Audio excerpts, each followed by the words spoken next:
You are listening to the Lawyer Stories podcast with host Benny Gold. Lawyer Stories was founded in July 2017 on Instagram and is an expanding global network of lawyers and law students sharing their personal journeys to the noble profession of the practice of law. Join us on this podcast as we dig deeper into these stories and hear from lawyers and law students from around the world in all areas of the legal profession. Here at Lawyer Stories, we believe that every lawyer Welcome to the Lawyer Stories podcast with Benny Gold, episode 49. Today we welcome in Gregorybrenner, Beverly Hills criminal defense attorney. How are you, sir? I'm good. Thanks for having me, Ben. Good. Thanks for being here. So how are things there in LA, Beverly Hills? Like, has it changed because is COVID like sort of getting better? If you will? Things are starting up again, but very, very, very slowly. In the courts, they're trying to get another 30 days for an extension. We'll see what happens. That hasn't been decided yet. But today, we opened up in California. I don't know what that means. It looked normal. In the courts, everybody has to wear a mask still. Gotcha. Were you doing a lot of Zoom before? A lot of stuff is done by Zoom, WebEx, but you got to go in person, really, to get some stuff done. So I'm going into court a lot and doing it by phone or WebEx as much as possible, also. For sure.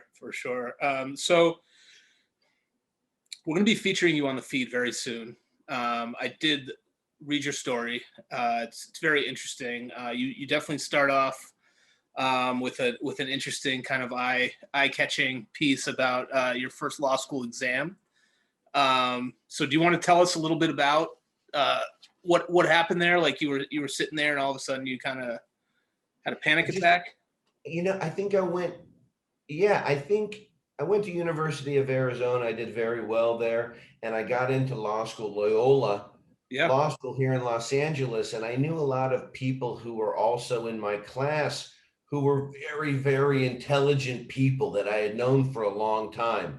So I kind of felt, hey, did they make a mistake? I wasn't sure, and so when I showed up for my first exam, I remember the professor passing out the blue book, and we had a half an hour, or rather passing out the question, and we had a half an hour to think about what we wanted to write before they passed out the blue book. That's crazy. I just had like a panic attack. I had never had one before, and I just wanted to run for the door. I just wanted to leave, which I didn't do. I was raised. I'm not a quitter. I sat there. I got my breath.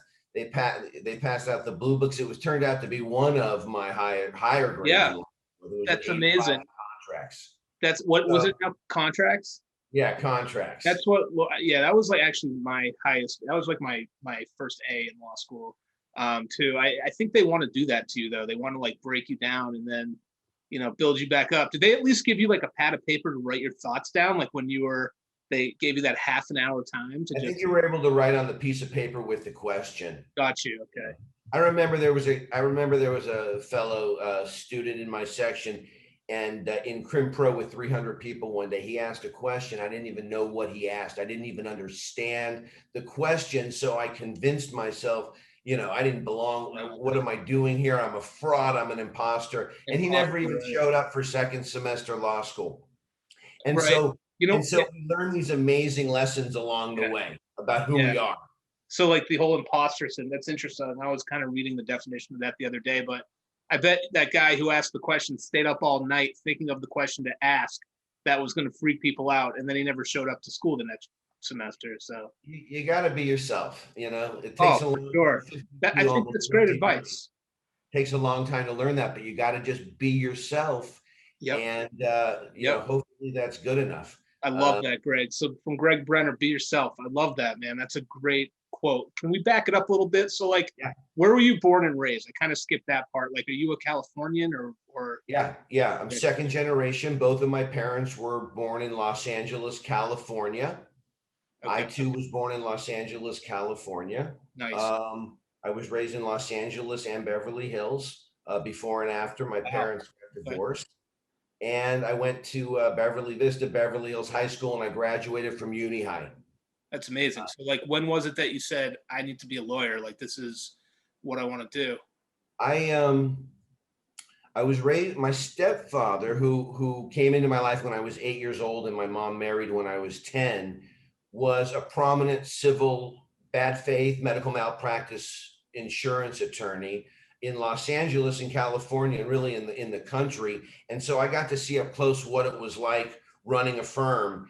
And from where I was sitting, it looked good because I just saw the fruits of his labor. And Right. at the same time, I'm a child of the 80s. I was watching LA Law, and that looked good. I was looking at Arnie Becker in a Porsche and an Armani suit with a rollie on his wrist. And I said, oh, that looks good. That's what I want. That's what I thought I wanted at the time. Right. But you grow up and years go by, and I got married, and I had 2 kids and a practice, and different things become important to you as you go through life. But that's really like what got me there. Like it seems sexy. Like I'm like, oh, I can take over that practice, but I can do like divorce, like Arnie, and that makes sense because my parents were divorced. So like everything else in life, you can plan it as much as you want, but it's going to go the way it's going to go. And my situation went completely different. So it's not as sexy as like you saw when you were watching LA Law, or what would you say? Well, for me, I was in law school my 3rd year, and I was planning on being an agent, going maybe to CAA or ICM, getting in the mailroom. Okay.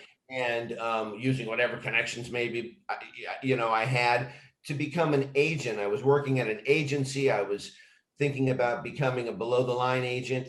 And what happened for me is my mom was actually terminally ill, dying. Not to bring this down or anything, but this is just life. My part third of your story. This is my story. My 3rd year in law school, my mom was 48, 49, and she was dying of a brain tumor. And I basically dropped out of law school. My friends gave me their notes, but I had to go once a week to my trial advocacy course. And it was a 3-hour course. And my professor let me come in for 5-10 minutes, do an opening, do a closing, voir dire, whatever we were doing, direct.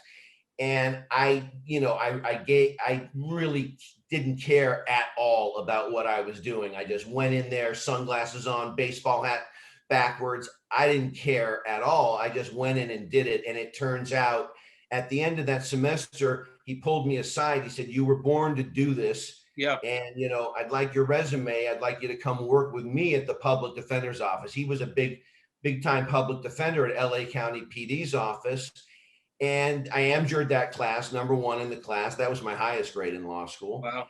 And even though I thought for many years I'd be an attorney, and my stepfather was there, it wasn't until he said, you were born to litigate, that it kind of changed the trajectory of my life and made me look at things in a different way. And so that's how I came into this. I came into this as a baby deputy public defender in January 1995.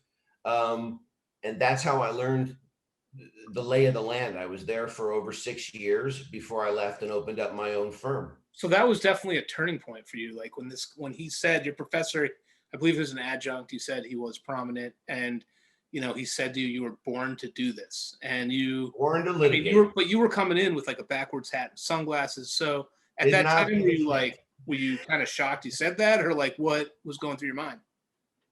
Yeah, I was. I mean, life is really strange. And if you look back on it and you're open to it, you see how things worked out. And I've time and time again, I ended up at a college I didn't want to go to, but my mom said, apply to one of those schools just as a backup. I did. I got in.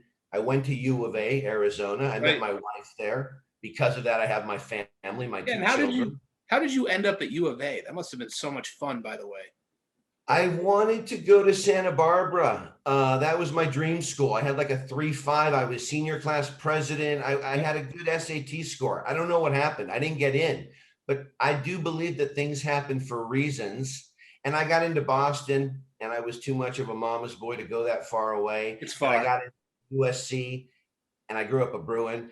And I got into Arizona as a backup. I went to look at it, and I felt at home once I felt at home once I stepped on campus. Right. And so life works in mysterious ways sometimes. And at Loyola, I wanted to take a late trial advocacy course, and my best friend since high school, who I also went to law school with, she said, no, we're going to take an 8:30 a.m. trial advocacy course. And I said, no. And she said, yes. And I said, okay. So because I took that class, I met Hank Hall. I met my professor, who was a public defender, and my life, went that way. Butterfly effect. Who knows what happens if I took the 11 o'clock class? So, okay. So you went through law school. You got some stellar grades, a couple of the standout classes, your contracts, your trial ad. Is that what they called it? The trial ad? That's where you got your AMJUR or what? Okay. Yeah, I got some good grades, but I also got some not so great grades. I mean, That's what it's all about, though. That's what it's all about. Law school. I was so sick and burned Really? out. So what was your least favorite part of law school? I hated the Socratic method. I hated to stand up in front of everybody and make you look like an idiot. Oh, you had to stand up. Okay. Yeah, in certain big classes. Greg, I'd say on the podcast often, like that was my least favorite part of law school too, was the Socratic. I think if I was like a little older, it would be a little better. It would be okay for me, but I just taken a gap year.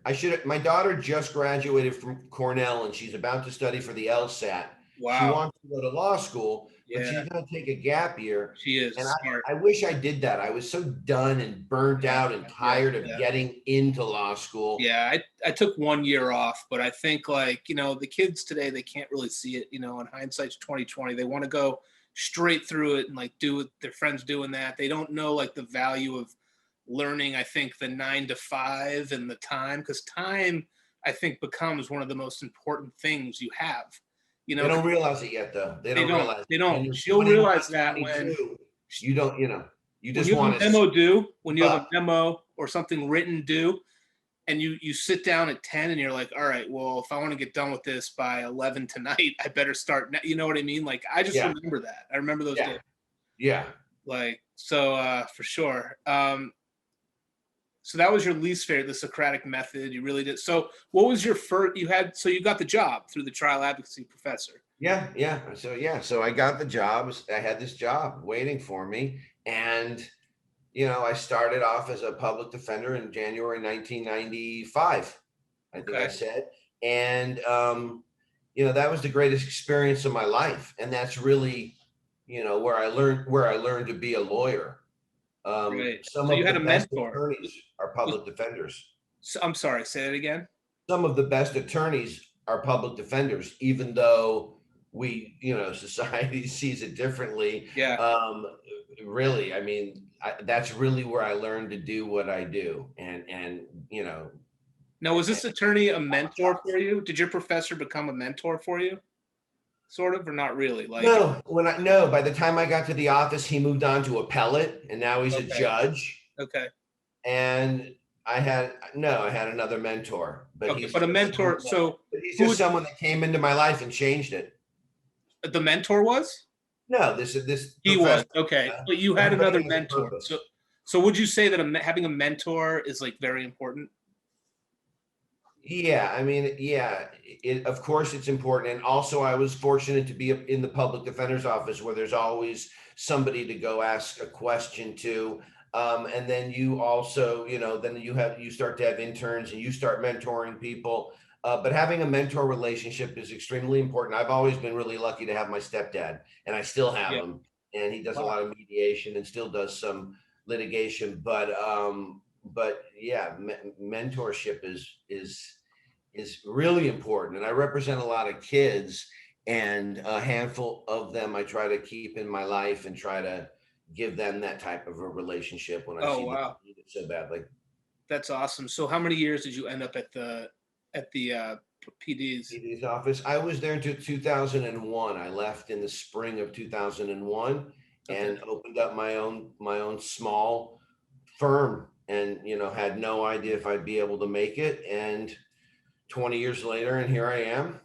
So it was Doing 5 years okay. that it was about what, 4 years at the public defenders, I was there for about 6 years. 6 years, and then 20 years. Wow, congratulations on 20 And years. about 20 years now, I'm out on my own. That's amazing. And you said you had this like kind of fateful day one Saturday. You woke up and you call your voicemail, and I was reading about that today, and I was just hoping you could kind of Yeah. explain that story for everybody. Yeah.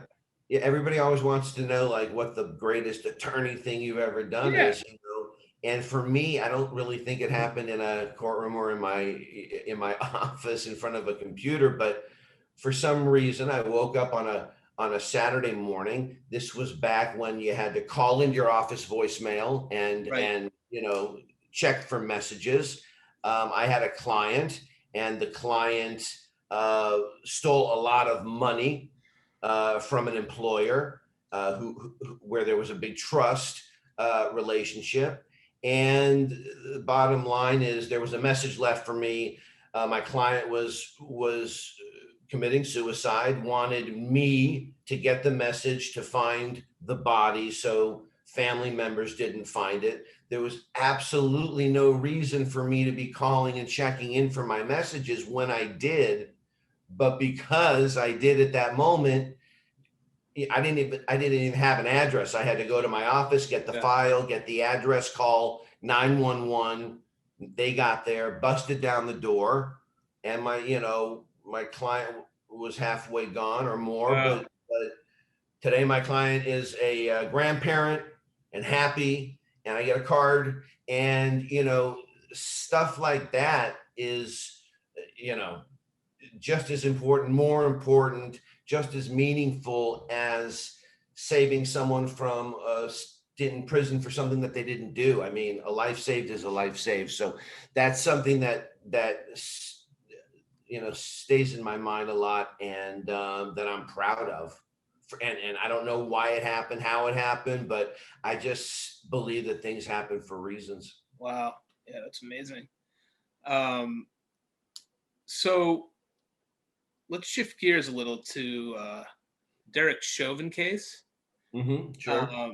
And so like, I'm just curious, like, what can you just tell us all, like, this is sort of more of a technical question, like about the difference between, and I should say George Floyd too, but the difference between murder in the first and second, or manslaughter, like that whole thing. I know it's kind of like we kind of took a big turn there with the questioning, but I'm kind of curious, we have the criminal defense attorney here. Like, it'd be great to hear your. Yeah, you're asking me, and I did some commentary on the Chauvin trial. Yep. It didn't, which, by the way, did not involve first-degree murder at all. First-degree murder is premeditated murder.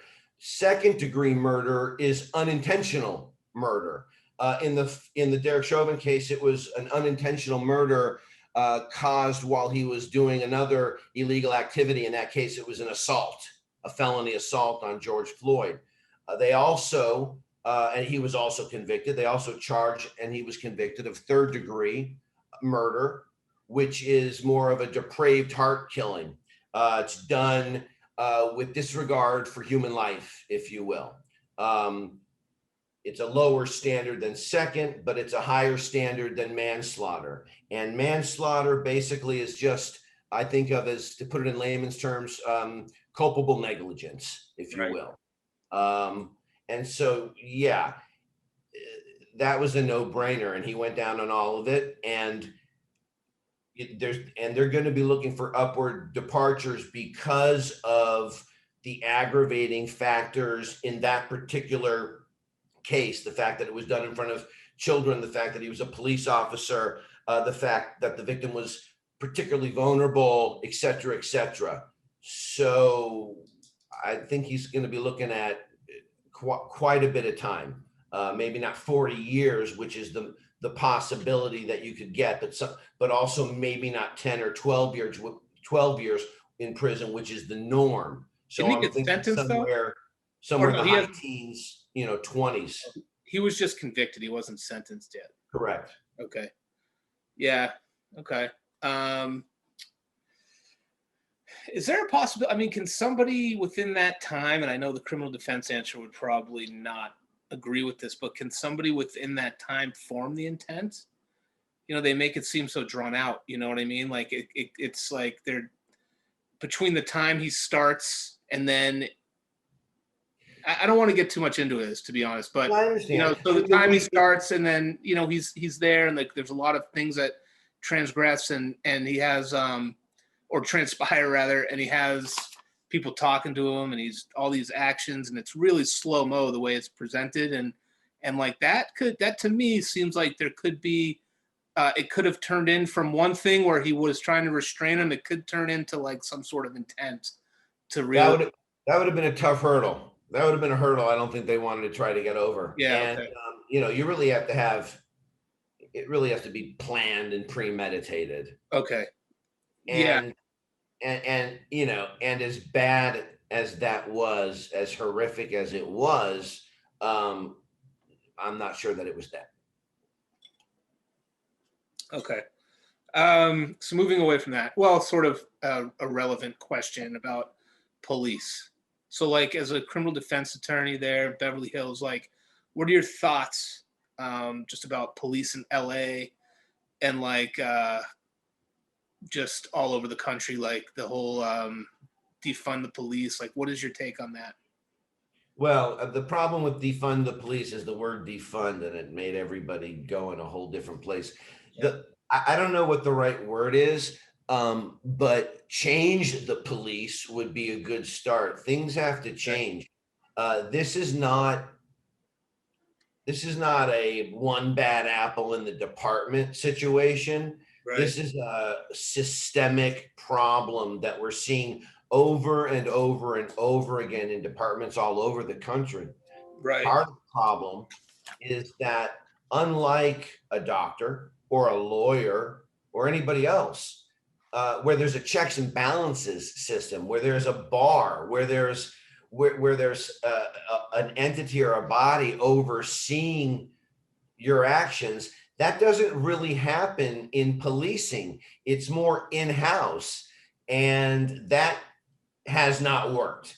And so there has to be drastic change where there's transparency, where there's oversight, where there's checks and balances, and where this, what do they call it? Silent blue wall, I think is what they call it, that we have hopefully seen start to maybe come down a little bit with the Chauvin trial, right? When you get the sergeant coming in and saying, hey, that was not okay. That was not per police policy. Right.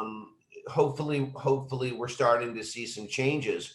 But we have to see these changes in every single department all over the country. And it's really troubling when you turn on the TV like I did this week or last week, and you see that one of the Capitol rioters on January 6th is a former police chief of, I think it was, I don't want to get it wrong, but I think it was Alhambra Police Department here in Southern California. Yeah. And so, who's running the show? Who's in charge? There has to be drastic. There has to be drastic changes. So there are great police officers, just like there are great everything else. And if someone's knocking at my door and I'm scared in the middle of the night, I'm calling the police and I hope I get a great one. Yeah. But right. I'm a white guy. And I'm a white guy, and I've grown up differently, and I've had different experiences. And even for me, someone who became a lawyer during the comeuppance of third strike law, which turns out to really be like new Jim Crow and another way to enslave and another way to lock up the brown and the black, men of our society for nothing, oftentimes, and I'm talking about marijuana, drugs, etc. Right. Even I felt like I learned so much over the last year or two during COVID, during George Floyd. I mean, that obviously I'm understatement of the year, but that really flipped society. And like so many things, out of tragedy can come something amazing. can come Yeah. something Yeah. beautiful. What? So do you remember? Do you remember Rodney King? Of course. Like, what was that? LA? I forgot where that was. Do you know? That was in, I don't want to get it wrong, Southeast LA. Okay, so I it was was studying for, California, right? yeah, that So, was 1992, 93. I was studying for exams. yeah, I right, was actually at my stepfather's law firm studying when the riots broke out. right. And in Beverly Hills, I looked down from the 5th floor and I was like, oh, wow. Yeah, I remember it taking a couple hours for me to get home that day. And even places close to where I live now, Miracle Mile, were completely ransacked back then. So that was a huge, that was a huge thing that happened here in Los Angeles. right. Like, it makes me wonder because like that was somebody just like happened to record that. I feel like people these days would rather record something that maybe they didn't. You probably know more about that, but I feel like people these days would rather record something than jump in and stop it sometimes. And I feel, but in this case, for example, Derek Chauvin, this is a case. excuse me. Wow, bless you. I don't even know if we're talking about George Floyd at all, unless it was for the 17-year-old girl named Darnella Frazier. Now, at the time, you're like, oh, 17-year-old girl who captures it on her cell phone. Now, certainly, she's not someone who can jump into a melee Okay, so no, for sure. But I guess my point. Pulitzer Prize, which is a prize given to Really? journalists only. She got a special Pulitzer Prize last week for that videotape. That videotape changed the world. For sure. So my point was going different. Like, I'm glad she caught that on tape. And I think people, that needed to be obviously like caught, and she had no business getting in there because, it would have been, but I guess my point is that where I was going with that, totally different direction. Like there's probably so many other things that happened in this world since 92, 93 that people just didn't catch and put on social media, because the thing with social media is people put it on their Instagram, Facebook, whatever. Now, and it just, it gets to you like this, without even knowing the truth to something. But I think like if you can be ruined, and I think like if we had like a social media outlets from back when that happened with Rodney King, there would be so much caught, and all of this that happened probably may have happened. The whole would have happened 20 years ago. First of all, thank God my childhood wasn't filmed. I don't know how I would have survived if it was all on film. But we are only seeing these things because it's getting caught on film. This has been happening for years and years and years and years, and it's just never been caught. And this is the first time where people are like, wow. When you look for almost 10 minutes at someone with their knee on their neck and video, and you just have to watch it, there's nowhere to go. It just is what it is. And so you have to wonder. That's part of the good part about social media. We have to wonder if there were like hundreds of other George Floyds that were just never captured on video. Yes, the answer is yes. The answer is there's hundreds of mostly brown and black men who have been killed when they were innocent. This is a very racist country. All right, period. And this trial put the country, yes, Chauvin was the one on trial, but this trial put America, in the defendant's seat, because things would have gotten very, very ugly. Yeah. If he wasn't found guilty of second-degree murder. Oh yeah. So, all right. So let me bring things down a notch here, and just ask you a different question that I'm actually kind of curious about. So, what is it? Is it different, like practicing out in like Beverly Hills? Like, what would you say is like different being there than if you were in like, maybe Manhattan, similar, but if you were in like maybe a different town or a more low key city? Like, do you have lunch on like Rodeo Drive, or like do you go to like 902? Are you in like 90210, or like you Well, I mean, go to the Peach Pit for like okay, for fair enough. First of all, the Beverly Hills courthouse closed down for criminal cases. They just do traffic matters and civil matters. But when that was open, I was actually in Beverly Hills in court more often, so more able to go have a nice lunch in Beverly Hills. Okay. But I saw what it was like, not to practice law, but what it was like to be a public defender. And I had an internship when I was in Tucson at the public defender's office when I was in college. And I kind of got a minute of looking at that. And also married to a New Yorker and kind of have a pretty good feel of Awesome. what it's like to practice law in New York. I have a lot of friends who practiced, whether it's in New York or in Michigan. I think it's the same wherever you go. It doesn't matter. You're walking into a room, right? And you're a mouthpiece, you're a voice, you're an advocate. Maybe for someone that no one wants to hear from, or for someone who's not able to say it himself or herself. And I could do that whether it was Beverly Hills or Los Angeles or New York City or Long Island or Michigan. I don't think it matters, but there's a huge difference. If you go into downtown Los Angeles versus Orange County versus Ventura County versus Riverside County, you're going to see a whole different type of case. You're going to see a whole different type of jury. When a young black male picks up a case in Inglewood, California, which you'll get black juries often, a lot, they'll be held to answer and sent to Torrance, California, very close by, all white juries. Wow. So where you go depends on what kind of judges you have, what the bench is like, what the district attorney, city attorneys are like.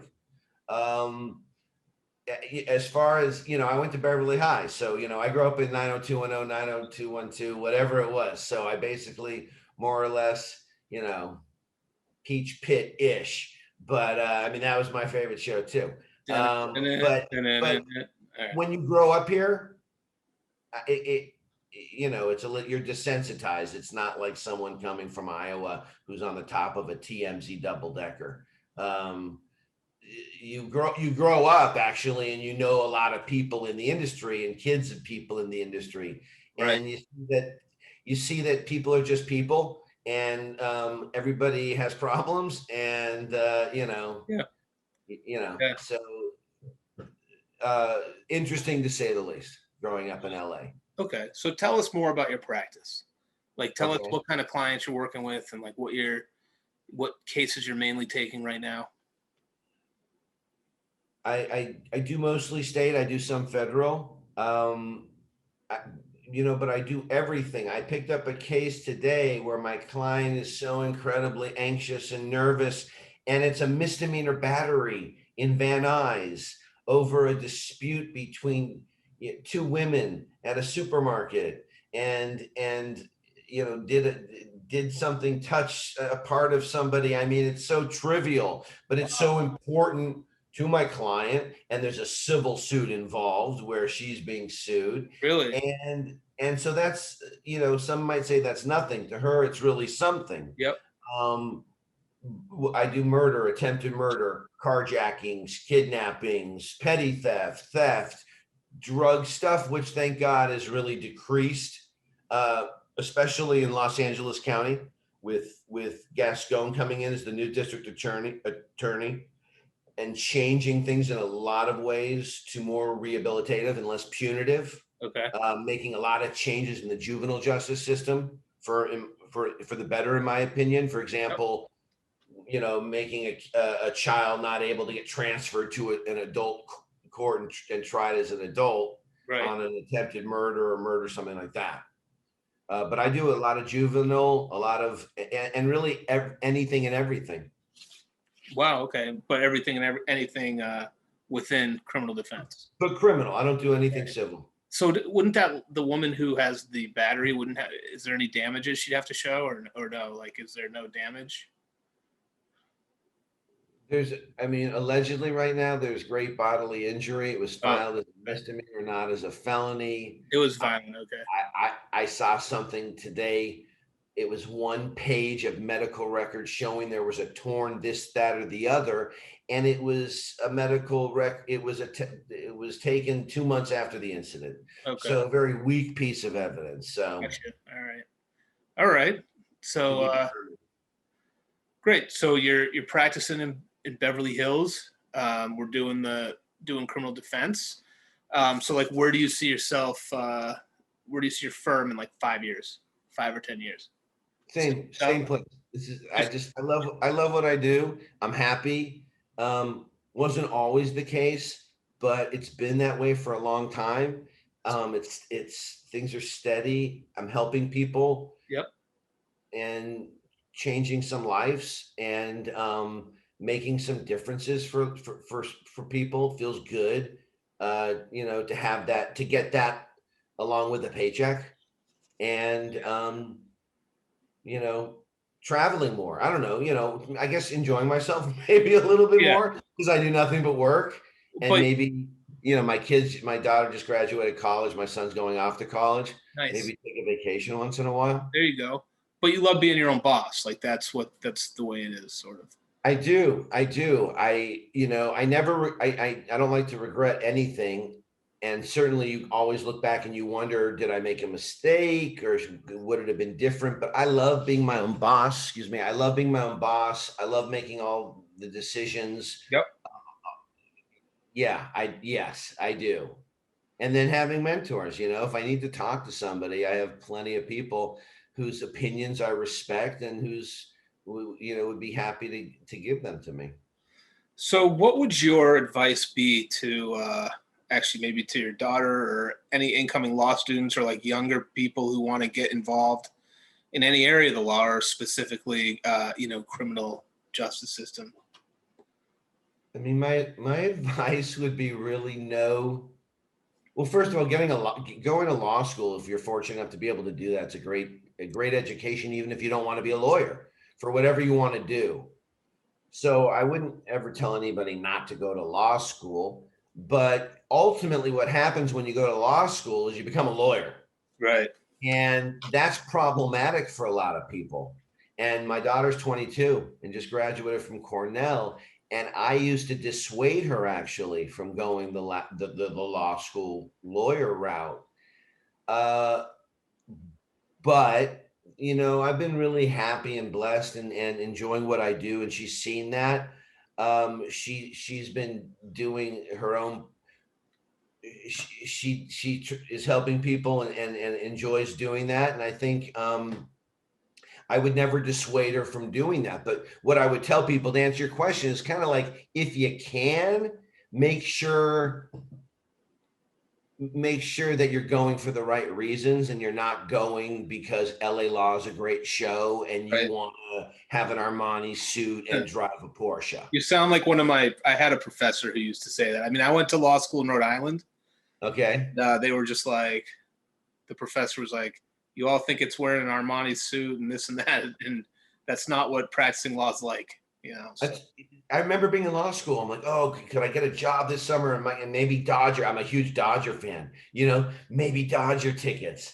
But when you're in your early 20s, you're an idiot. I mean, no offense to everybody out there in their early 20s, but I have a 19-year-old son, and he's a man, and he's awesome. But you think you know everything, and when you get to be 30, 40, 50, you realize you don't. And I'm sure 60, 70, 80, 90. I'm on the George Burns plan. I'm going for, I want to smoke a cigar a day and live to be 100. There you go. My goal. There you go. I want to come out to Beverly Hills and have one with you. I'll take you to lunch somewhere. Amazing. To the Peach Pit. I'll take you to lunch and I'll have Nat make you a milkshake. Wow. Well, I don't know about milkshake. I'm a little lactose, but maybe I'll have we could do something else, but the cigar definitely sounds good. For sure. Yeah. So Greg Brenner, anything else that we missed during our time here together? No. I'm I'm a great attorney and I'm a better guy. And so Good. if anybody needs any help out here in Southern California, Can they get a hold of you? hit me up. Yeah. Cell phone, text me. Best way to get me, text me 310-880-5394. All right. That's Greg at BeverlyHillsDefense.com. There you go. Greg at BeverlyHillsDefense.com. Mr. Brenner, thank you so much for coming on today. Thank you, man. Thank you. Yeah, you got it. Stay right there. Everybody, thanks for tuning in. Go check out the Lawyer Stories, lawyer_stories on Instagram. Go ahead, Greg. Did you have something? Yeah. Oh, and Thanks, everybody.